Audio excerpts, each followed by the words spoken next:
देखिए बिल्कुल पब्लिक का आप जोश देखिए। मजलिस इत्तेहादुल मुस्लिमीन पूरे महाराष्ट्र के अंदर पूरी ताकत हिम्मत के साथ लड़ रही है नगर पालिका का चुनाव। और हमको यकीन है कि इस मरतबा हमको भारी से भारी अच्छी से कामयाबी मिलेगी। हमारे ज़्यादा से ज़्यादा कॉरपोरेटर जीत के कॉरपोरेशन में जाएंगे। आप खुद देखिए लोगों के बीच में जज्बा है, जोश है, ये चाहते हैं कि मजलिस जीते, क्योंकि अब तक जो जो सत्ता में आए किसी ने धारावी के लिए कोई काम नहीं किया, ना मुंबई के लिए कोई काम किया। ये सिविक एम्यूनिटीज़ का चुनाव होता है। आप देखिए धारावी की हालत, गटर बह रहा है, नाले बह रहे हैं, बदबू, ना रास्ते बने हैं, ना कुछ नहीं। और ऊपर से यहाँ पे अडानी का अत्याचार चालू है। ये लोग मेरे को सब यही बोल रहे हैं, कितनों के अडानी ने घर को खा गया, कितनी मस्जिदों के इशू चल रहे हैं, तमाम इशूज़ या धारावी के अंदर आ गए। और यहाँ की जो मेन थी कांग्रेस की वर्षा जी, उन्होंने क्या काम किया? कुछ भी नहीं किया। वो तो बल्कि उन्होंने तो जब वो बेल पे छूट कर आए कुछ मुसलमान लड़के 19 साल बाद बॉम्ब ब्लास्ट के आरोप, बोले छूटे कैसा, इनको वापस जेल में डालो। और वहीं पर मालेगांव वाले छूट के आए तो उनके मुंह में दही जम गया था, नहीं बोले। दो मुहैया रवैया रखते हैं ना ये, और दिखाते सेकुलरिज्म। जनता जवाब देगी। दूसरी तरफ शिंदे साहब के खड़े शिवसेना के, ये वही शिवसेना है जिसने हमारे हुजूर की शान में जब गुस्ताखी की रामगिरी महाराज ने, इन्होंने उसका समर्थन दिया। तो कैसा उनको सपोर्ट करेंगे कोई? और गालियां हमको हमको हरा सांप, हमको ये बोला जा रहा है। अरे ये नीतीश राणे हमको हरा सांप बोला, मैं बोलता हूँ तुम लाल बिच्छू है जिसने संविधान को खुदेड़ खुदेड़ के खा दिया। हमको पाकिस्तान भेजेंगे? अरे किसी के बाप का मुल्क है क्या भारत? वारिस पठान पैदा हुआ है भारत में, इंशाअल्लाह ताला मरेगा तो दफनाए भी जाऊंगा भारत के अंदर। इनको जहाँ जाना है 16 तारीख को खुद पब्लिक इनको भेज देगी। क्या लगता है एमआईएम के कितने सीट्स आ सकते हैं मुंबई में? देखिए इंशाल्लाह अभी हम 30 सीट पे तो एमआईएम मुंबई में लड़ रही है, और हमको यकीन है कि काफ़ी भारी तादाद में एमआईएम को यहाँ पे कामयाबी मिलेगी। कल आपने देखा असद ओवैसी साहब का जलसा हुआ गोवंडी के अंदर, कितनी पब्लिक, हज़ारों की तादाद में लोग आए, और तमाम एक ही चीज़ मोहब्बतों से नवाज रहे हैं हमको। तो हमको यकीन है कि इस मरतबा अच्छी से जीत होगी। जनता जनार्दन है, जनता हमको वोटों से नवाजेगी। मगर यहाँ आप देखो ना बीजेपी, कल देवेंद्र फडणवीस महाराष्ट्र के मुख्यमंत्री स्टेज से खड़े होकर बोल रहे हैं कि वारिस पठान ने कहा हिजाब पहनने वाली बनेगी, ये वो खान पठान सेठ क्यों नहीं बन सकता। अरे साहब, हम तो संविधान को मानने वाले लोग हैं। आप संविधान की शपथ लेकर महाराष्ट्र के मुख्यमंत्री बने, आप संविधान का कत्ल कर रहे हो, गला घोट रहे हो। आप कौन होते हो बोला? संविधान में कहाँ लिखा है कि ये बनेगा या ये बनेगा, ये नहीं बनेगा? वारिस पठान ने तो जवाब दिया, पत्रकार ने जब कहा कि बीजेपी के मंत्रियों का ये बोलना है कि आई लव महादेव बोलने वाला बनेगा, हिंदू बनेगा, मुंबई का बनेगा। बोले बिल्कुल।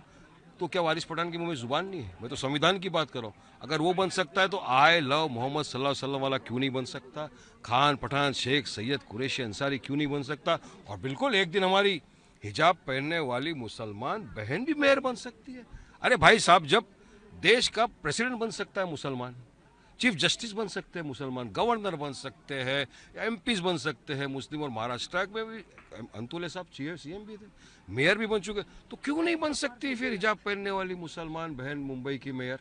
तो हमको धमकी ये वो, तो ये उनको समझाइए फडणवीस साहब, संविधान सर्वोपरि पर है। संविधान के हिसाब से जनता जिसको मोहब्बत से नवाजेगी, वोटों से नवाजेगी, बनेगा। लेकिन इस तरह बोलेगा यही बनेगा तो मैं फिर जवाब दूंगा। मेरा जवाब यही रहेगा कि इंशाअल्लाह ताला एक दिन ये भी बन सकते हैं।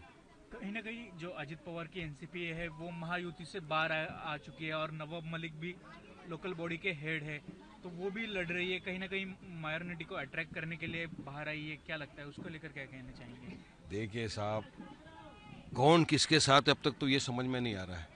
कल अजीत पवार ने कहा मैंने 70,000 करोड़ का घपला किया, फिर भी आज मैं बीजेपी के साथ हूँ। मतलब आप करोड़ों का घपला करो, करप्शन करो, और बीजेपी में आ गए तो वॉशिंग पाउडर, निरमा, दूध सी सफेदी, वॉशिंग मशीन बन गया बीजेपी। यही मोदी जी थे जिन्होंने मंच से खड़े होकर कहा था कि अजीत दादा ने 30,000 करोड़ 70,000 करोड़ का घपला कर दिया। वही 2-3 महीने में अजीत पवार जाके मोदी के पास गोद में जाके बैठ गए, धुल गए साफ। यही देवेंद्र फडणवीस जी ने कहा था कि हम सत्ता में आएंगे तो अजीत दादा को जेल में डालेंगे, इन जेल अजीत दादा पिसिंग चक्की, pissing and pissing and pissing बोला था ना। अब क्या हो गया? आप और अजीत दादा दोनों बैठकर तो मलाई जैम खाइंग खाइंग खाइंग हो गया। अब तो कुछ नहीं, क्या एक्शन लेंगे आप इनके खिलाफ? क्यों कोई बात नहीं करता अजीत दादा के खिलाफ? करप्शन को तो खत्म करना है ना। तो कल को कोई भी करप्शन करेगा, कोई का बीजेपी में आएगा, वॉशिंग मशीन से धुल जाएगा। तो वो लो एक्शन, फिर अगर ताकत है, हिम्मत है, करके दिखाओ। मोहन भगवत जी का एक बयान आया है, लव जिहाद के ऊपर उन्होंने टिप्पणी की है, किस तरह से देखते हैं उनके उस बयान को? देखिए, सबसे पहले तो इनको लव जिहाद का मतलब पूछिए क्या है।